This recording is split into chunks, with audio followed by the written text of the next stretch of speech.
Hello भावी शिक्षक और शिक्षिकाएं, कैसे हैं। उम्मीद करते हैं आप लोग बहुत अच्छे होंगे। और डीएलएड सेकेंड सेमेस्टर मैथ के इस प्यारे से क्लास में आप लोगों का बहुत बहुत स्वागत है। और आप देख रहे हैं कि आज के जो दो क्वेश्चन हैं ये वर्ष 2020 में आया हुआ क्वेश्चन है और ये वर्ष 2022 में आया हुआ क्वेश्चन है।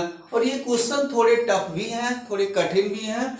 तो अगर आप पूरा देख लेते हैं तो एकदम क्लियर समझ में आ जाएगा। और साथ साथ ऐसा और भी कोई क्वेश्चन आता है तो वो आपके मतलब आपके क्षेत्र से, कवर क्षेत्र से बाहर नहीं जाने वाला है, मतलब उसे भी आप कवर कर ले जाएंगे, हल कर ले जाएंगे। तो चलते हैं इस क्वेश्चन को देखने। बहुत आसान, बहुत छोटा सा वीडियो होगा। क्या पहला क्वेश्चन कह रहा, निम्नलिखित संख्याओं की बारंबारता सारणी बनाइए। बारंबारता सारणी बनाना है मतलब फ्रीक्वेंसी टेबल बनाना है। तो क्या करेंगे हम,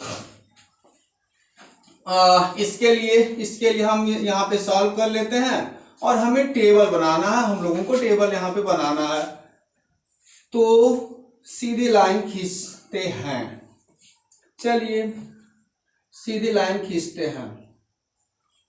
ये क्या है, यहाँ पे हम 3 लाइन खींच लेते हैं।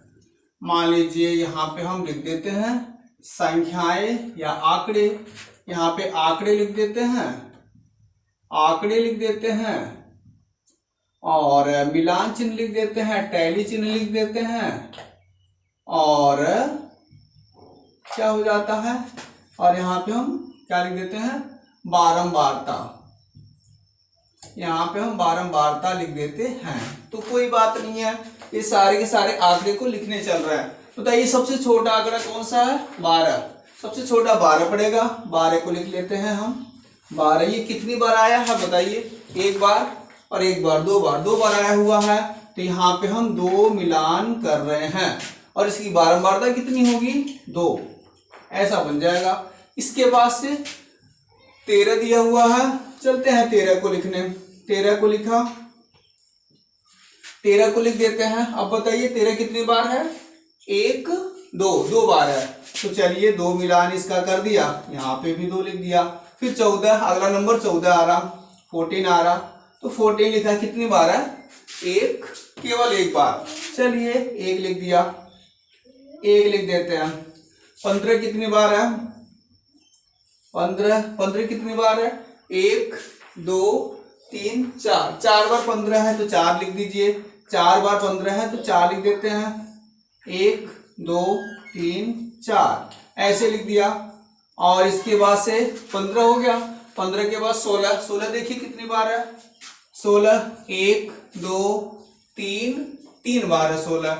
तो 16 लिख देते हैं, 16 लिख दिया, 1, 2, 3 बार 16 को लिख दिया। और यहाँ पे ये 4 है ना, तो फिर फ्रीक्वेंसी बारंबारता इसका 4 बन जाएगा। तो 4 लिख दिया और ये 16 3 बार है। इससे बड़ी संख्या भी है क्या, इससे बड़ी संख्या तो नहीं है। अब टोटल संख्याओं को हम काउंट कर लेते हैं कि क्या हम पूरी की पूरी संख्याओं को लिखे हैं। 3 4 7 1 8 2 10 2 12, 12 संख्या होनी चाहिए। अगर ऊपर का 12 होगा तो सही है। 1 2 3 4 5 6 7 8 9 10 11 12। तो इस तरह से ये बन गया। और यही कह रहा था कि बारंबारता सारणी बनाइए। तो हम लोग इसकी बारंबारता सारणी ऐसे बना देते हैं, ऐसे ही आपको कर लेना है। आंकड़े लिखना है, मिलान चिन्ह लिखना है, बारंबारता लिखना है। कह दोगे अतः उपरोक्त की बारंबारता सारणी प्रस्तुत है, सारणी प्रस्तुत है। ये बन गया, ठीक है, ये बन गया। अब हम चलते हैं सीधे दूसरे क्वेश्चन में। दूसरे क्वेश्चन में चलते हैं। क्या कह रहा है दूसरा क्वेश्चन,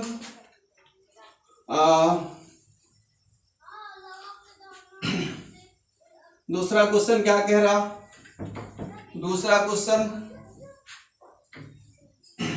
क्वेश्चन कह रहा, एक वर्गाकार बगीचे के चारों ओर, एक वर्गाकार बगीचा है। कैसा बगीचा है, एक स्क्वायरिकल टाइप में, वर्गाकार में है। तो चलिए बना लेते हैं वर्गाकार बगीचा बना लेते हैं पहले।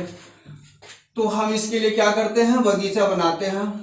एक वर्गाकार बगीचा बना लिया, ये वर्गाकार बगीचा बना लिया। इसके बाद इसके चारों ओर क्या है, इसके चारों ओर बगीचे के चारों 50 सेमी चौड़ाई का मार्ग बना हुआ है। चलिए मार्ग बना लेते हैं, अंदर से बना लेते हैं, अंदर से बना लिया 50 सेमी चौड़ाई का। तो इधर से भी 50 सेमी, कितना है 50 सेमी, थोड़ा सा चौड़ा बना लेते हैं तो अच्छा रहेगा। तो मान लीजिए थोड़ा सा चौड़ा कर लेते हैं 50 सेमी। ये तो चारों तरफ से होगा, लेकिन हम समझने के लिए एक तरफ से ही बना लेते हैं। तो ये 50 सेमी हो गया, 50 सेमी। इधर से भी 50 सेमी, इधर से भी 50, इधर से भी 50 होगा, इधर से भी 50 होगा, इधर से भी 50 होगा, इधर से भी 50 होगा, चारों तरफ से 50-50 होगा।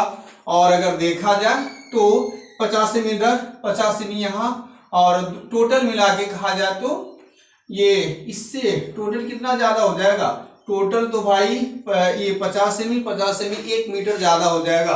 अच्छा, बगीचे की लंबाई मार्ग सहित 31 मीटर, कितना बता रहा, मार्ग सहित 31 मीटर। तो इसका मतलब आधा मीटर इधर, आधा मीटर इधर, 1 मीटर तो निकल गया। तो मार्ग सहित तो 31 मीटर है, अच्छी बात है।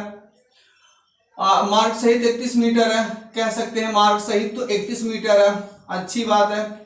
लेकिन मार्ग बिना मार्ग के कितना होगा तब, तो 1 मीटर, आधा मीटर इधर, आधा मीटर इधर निकाल देंगे तो कितना बचेगा, 30 मीटर। तो इस तरह से बगीचे की लंबाई जो होगी कितनी होगी, 30 मीटर होगी। बगीचे की लंबाई कितनी हो जाएगी, 30 मीटर हो जाएगी। और तो बगीचे का क्षेत्रफल, अब तो बहुत आसान काम हो गया, सिंपल सी बात है। अगर हम बगीचे की लंबाई ज्ञात कर चुके, अब तो क्षेत्रफल निकालना कोई बड़ी बात नहीं है। कह देंगे सॉल्व लिखा, चित्रानुसार बगीचे का लंबाई कितना हो गया, बगीचे का लंबाई कितना हो गया, ये तो टोटल 31 था मार्ग सहित, लेकिन मार्ग हटा दिया तो भाई बगीचा, केवल बगीचे का पूछा ना, तो 30 मीटर बन रहा, 30 मीटर हो गया बगीचे का क्षेत्रफल। बगीचा वर्गाकार है, अतः बगीचे का क्षेत्रफल बराबर क्या होता, भुजा स्क्वायर, बगीचा वर्गाकार है ना, तो इसलिए 30 का स्क्वायर किया, 30 का स्क्वायर करेंगे, इसका स्क्वायर 900 मीटर स्क्वायर। तो इस तरह से इतना आंसर आ गया।